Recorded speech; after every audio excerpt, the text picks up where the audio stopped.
Ayan no. Ayaw talaga paawat ng paborito nating kaaway kahit weekends, no? Ano sasabi mo? Lo, ano sa ayan, no?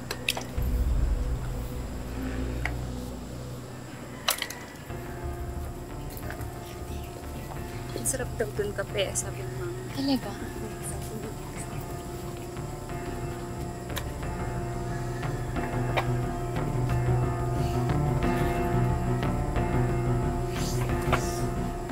Alam mo ikaw, Olivia, huwag mong dinadala sa labas ng school yung pagiging bully mo. Mahiya ka naman, may kasama ako, oh. Ayoko nga. Pakialam ko dyan sa manang mong kasama. Ay, excuse me? Why are you so rude? Rude? I'm not rude. This is the road. Yes, oo. Bastos mo ba? Ate, huwag ko nang pansinin yan. Tara na. Hindi, bastos eh. Ay!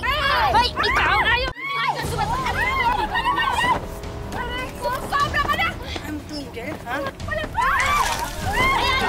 Malamig! Ay! Sawera ka? Ha? Pati ba ata pinapatulan mo? Sawera ka, ha? O, ayan!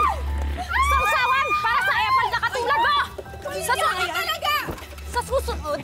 Ay! Sumasali ka pa! Ay! Ayan!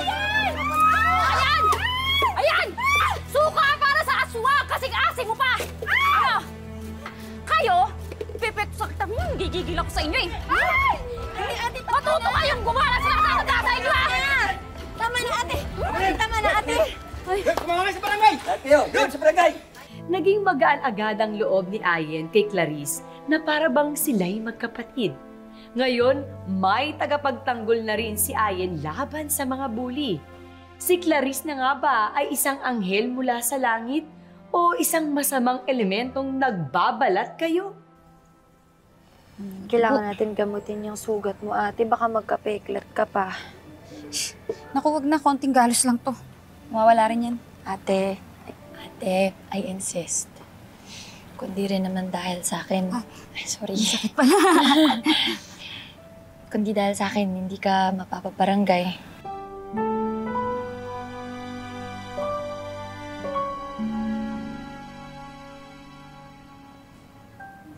Ayan.